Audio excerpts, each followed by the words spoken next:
The knock came like it was personal. Not a friendly knock. Not a neighborly tap. This was the kind of knock that said whoever was on the other side already felt entitled to whatever was behind the door. 3 sharp hits, fast and aggressive. Like the person knocking was mad the door hadn't opened before their hand even touched it. He paused the TV, stared at the door for a second, and sighed. It was barely 9 in the morning. He hadn't even finished his coffee. When he opened the door, the first thing he noticed wasn't the woman's face. It was the clipboard.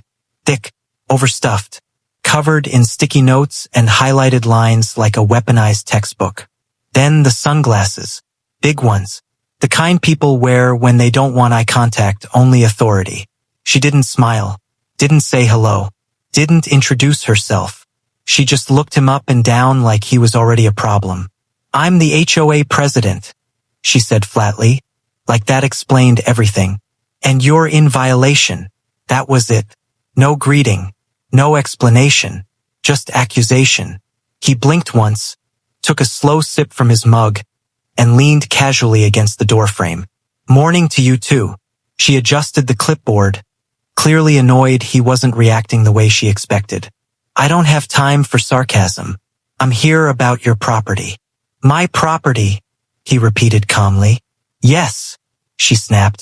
"You've been ignoring multiple notices." He glanced past her shoulder at the quiet street. Identical houses, perfect lawns, American flags on porches. The kind of neighborhood that looked peaceful until you realized everyone was scared of the same woman. "I haven't seen a single notice," he said. She scoffed and flipped the clipboard around, shoving it toward his face like evidence in a trial. "Trash cans visible from the street. Lawn height exceeds HOA regulation by half an inch. And your vehicle has been parked in the same position for more than 48 hours. He stared at her. Then he laughed. Not loud, not rude, just a short, surprised laugh. Like someone just told him a joke they didn't realize was stupid. "You're joking," he said, her lips pressed into a thin line. "I don't joke about compliance. That truck," he said, pointing down the driveway, "is parked in my driveway, on my property, because I've been working 12-hour shifts all week." She leaned forward slightly, lowering her voice like she was explaining something obvious to a child. "Your schedule is not the HOA's concern. Rules apply to everyone." He nodded slowly. "Cool. Can you show me the bylaw that says my truck can't sit still?" Her eyes flickered for half a second, then hardened. "Don't get smart with me." There it was. That shift. That moment where it stopped being about rules and started being about control. She scribbled something on the paper, tore it off with a sharp motion, and slapped it against his chest. $100 fine, due in 7 days. He didn't take it right away, just looked at it, then at her. "And if I don't pay?" Her smile was tight and mean. "Then it gets expensive." She turned and walked away without another word, heels clicking sharply against the concrete like punctuation marks. He watched her get into her SUV, the HOA logo plastered on the side like a badge. She didn't even look back before driving off. He closed the door slowly and laughed again, because none of that scared him. First, it was almost funny. A power-hungry HOA president flexing over trash cans and grass blades. He'd seen worse, way worse. This felt like a mild annoyance at best. So he ignored it. He left his trash cans where they were, parked his truck exactly the same way, mowed the lawn when it needed mowing, not when a clipboard said so. 3 days later, another notice appeared, then another, each one taped dead center on his front door like a public warning. The fines stacked fast. 100 turned into 2. 2 turned into 3. By the end of the week, it was $300. That's when the drive-bys started. Linda would cruise past his house slow, real slow, just enough for him to notice her behind the wheel, sunglasses on, chin slightly lifted, watching. Every single time his trash cans were out. Every time his truck was in the driveway. Neighbors noticed too. A guy across the street stopped waving. The woman next door suddenly found excuses to go inside whenever Linda's SUV rolled through. Everyone knew her. She'd been HOA president for years. She lived for this. People paid her fines just to avoid the headache, just to avoid becoming her next target. She enforced rules selectively. If she liked you, you were invisible. If she didn't, your life became a checklist of violations. And for some reason, she'd picked him. 2 weeks in, she showed up again. This time she brought a guy with her. Uniform, security patch, fake authority. The kind of dude who looked like he regretted showing up the second he realized this was over lawn height. She stood at the end of the driveway, arms crossed, loud enough for nearby houses to hear. "You failed to comply with multiple HOA violations," she announced. "Your fines now total $500. He stepped outside, calm as ever. "You got a hobby, Linda?" he asked casually. Her face twitched. "Excuse me? You keep showing up here like it's your full-time job." The security guy shifted awkwardly. She took a step closer. "This is your final warning. Either you pay and correct the violations, or I escalate this legally." He tilted his head. "And what exactly are you escalating?" "Liens, court, collections." He smiled. "Do it." Her eyes widened slightly. "You think this is a joke?" "No," he said evenly. "I think you're used to people folding." She stared at him for a long moment, then scribbled furiously on her clipboard again. "You're making a big mistake," she said coldly. She walked away, but this time she was angry, really angry. That's when the certified letter arrived. Red stamp, legal language, final notice, court date scheduled. She wanted blood, and she still had no idea who she was messing with. The certified letter sat on the kitchen counter like it had weight to it. Thick envelope, red stamp, official tone. The kind of mail that makes people nervous before they even open it. He didn't rush. Finished his coffee. Rinsed the mug. Let the silence stretch a little longer, like he was daring the letter to say something new. When he finally tore it open, it was exactly what he expected. Court date. HOA versus homeowner. A neat little breakdown of fines, penalties, and legal threats stacked on top of each other like bricks meant to box him in. $500. And climbing. Most people would have panicked right there. Called a lawyer. Called the HOA office. Begged. Paid just to make it disappear. He didn't do any of that. He folded the letter once, calmly, and slid it into a drawer. Because this wasn't his first time dealing with people who thought paper meant power. The days after that got tense. Linda didn't knock anymore. She didn't need to. Now she had paperwork, and she made sure everyone knew it. HOA emails went out to the entire neighborhood about maintaining standards and community compliance. No names mentioned, but every sentence might as well have been pointing straight at his house. Neighbors started acting weird. One guy down the street caught him outside and lowered his voice like they were discussing a crime. "Hey man, you might want to just pay her. She don't let stuff go." The woman next door gave him a tight smile and said, "I hope everything works out," which sounded less like hope and more like fear by association. Even the mailman lingered one extra second, glanced at the HOA notice taped to the door, then looked away. Linda was enjoying this. She started posting violations online. Photos, close-ups, trash cans, grass blades measured with a ruler like some kind of suburban CSI. Comments underneath from the usual HOA bootlickers talking about property values and rules for a reason. She even drove by one afternoon, rolled down her window, and said loud enough for the whole block to hear, "Court's expensive, you know?" He just nodded. "See you there." That answer bothered her more than yelling ever could. The fines kept stacking. 700. She added administrative fees, inspection costs, completely made-up nonsense wrapped in official language. Every time she did, she smiled wider. She thought she had him cornered. What she didn't know was he was documenting everything. Dates, times, photos of notices improperly served, screenshots of HOA posts, copies of bylaws highlighted where they contradicted her enforcement, emails showing selective fines. He didn't rush, didn't react, just collected, slow and quiet. The night before the court date, Linda couldn't help herself. She sent one last email. Final settlement offer. Pay $900. Admit fault. Agree to future inspections. It read less like an offer and more like a victory lap. He didn't reply. Court day came fast. Small municipal courtroom. Cheap wood benches. Fluorescent lights that buzzed just loud enough to get under your skin. HOA lawyer showed up early, suit crisp, briefcase shiny. Linda sat front row, arms crossed, confidence pouring off her like perfume.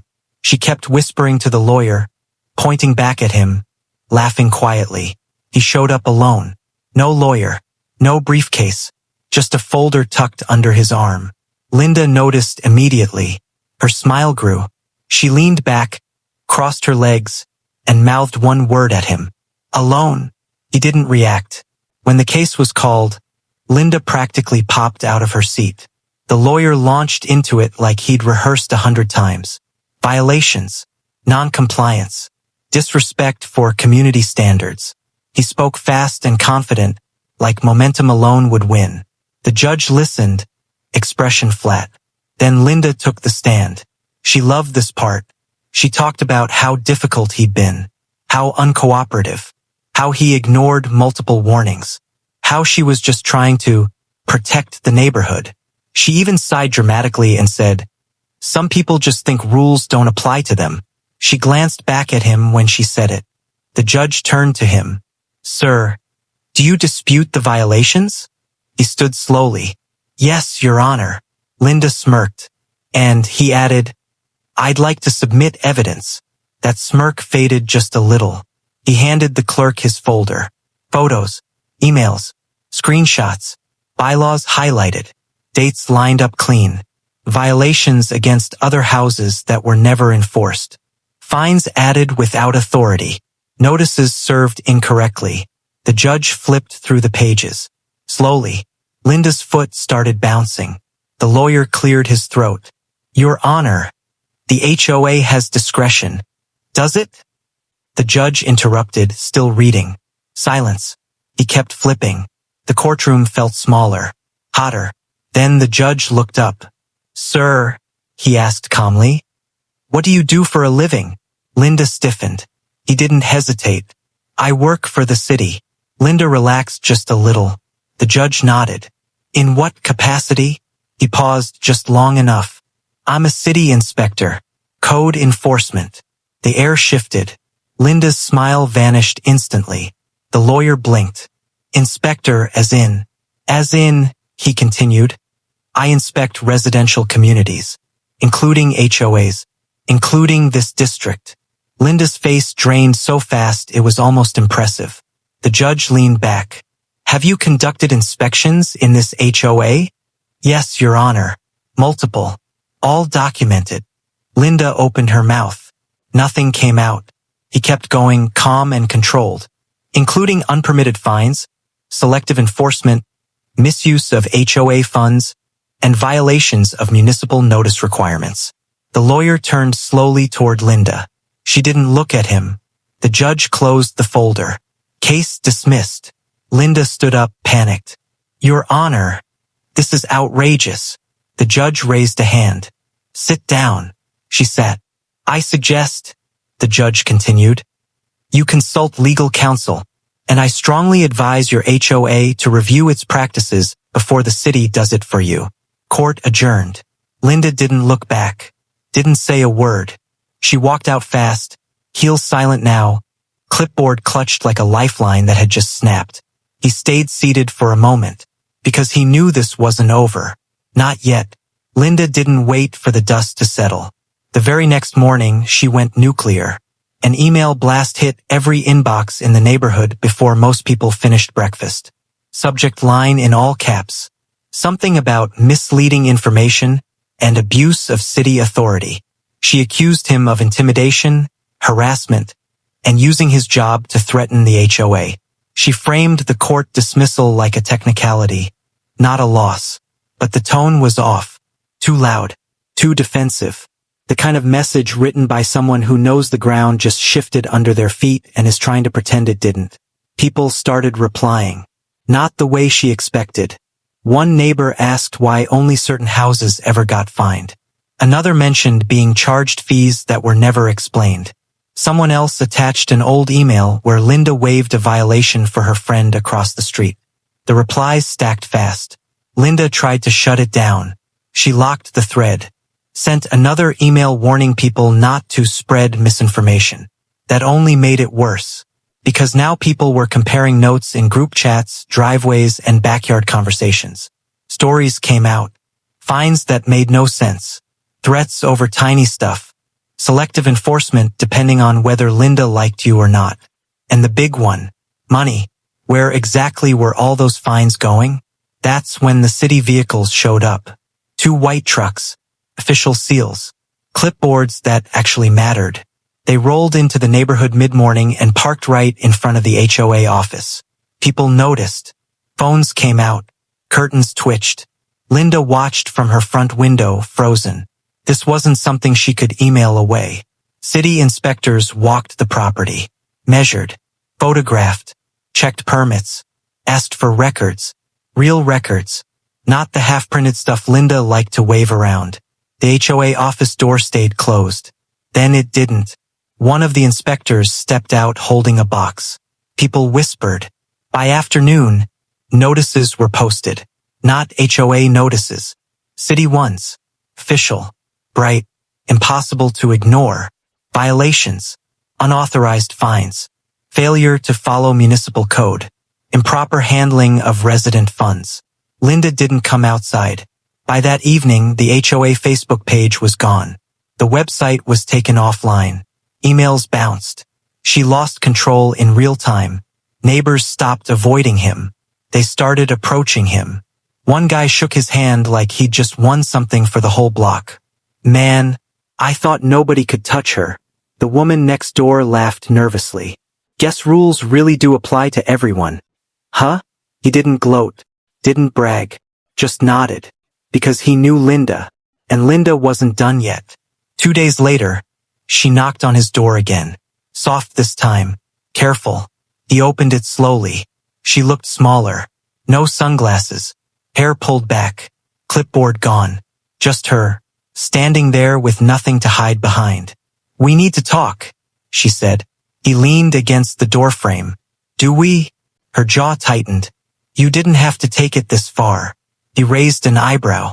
You took it to court. She swallowed. You knew what you were doing. Yeah, he said evenly. So did you. Silence hung between them.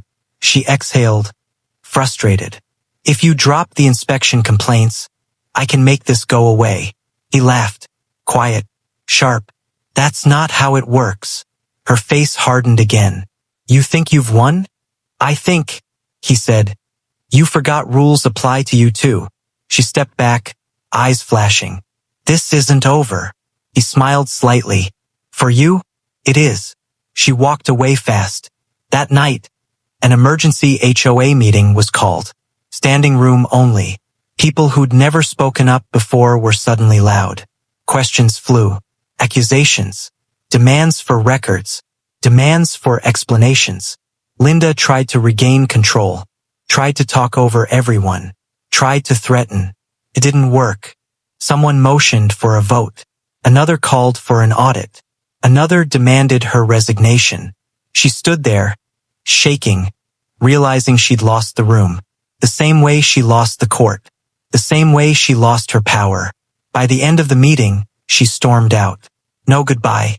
No speech. Just gone. And that's when the real consequences started rolling in. The next morning, the neighborhood felt different. Not louder. Not chaotic. Just lighter. Like a pressure valve finally cracked open after years of everyone holding their breath. People waved again. Kids rode bikes without parents watching nervously. Trash cans sat out a little longer than usual, and nobody panicked. Linda's house stayed dark. No SUV. No clipboard. No emails. By noon, the official notice went up on the community board. Interim HOA leadership. Mandatory audit. Suspension of all fines until further review. The words were clean and professional, but everyone knew what they really meant. She was done. It didn't stop there. A week later, city findings were released. Improper fee collection. Selective enforcement. Unauthorized penalties. Funds unaccounted for. Nothing dramatic. Nothing flashy. Just cold, official language that hit harder than any yelling ever could. Linda resigned quietly. No announcement. No apology. No explanation. Her name disappeared from the HOA site like it had never been there. People talked for a while, compared stories, laughed about how scared they used to be. Then life moved on. That's how it usually goes. Power makes noise when it's taken, but peace doesn't. One evening, he was out front rinsing off his truck when a neighbor walked up, hands in pockets, hesitant. "Hey," the guy said. "So, you gonna run for HOA president now?" He smiled and shook his head. "Nah," the neighbor laughed. "Figures. Rules still existed. Grass still grew. Trash still went out. But something important changed. People stopped being afraid. And Linda, every now and then, someone said they saw her shopping in a different part of town. Different haircut. Head down. No clipboard. Just another person in line waiting like everyone else. No one bothered her. No one needed to, because the thing she loved most was gone. Control. And the crazy part? All of it started because she thought a clipboard made her untouchable. But it turns out the real power was knowing the rules better than the person abusing them, and knowing when to let someone walk straight into their own consequences.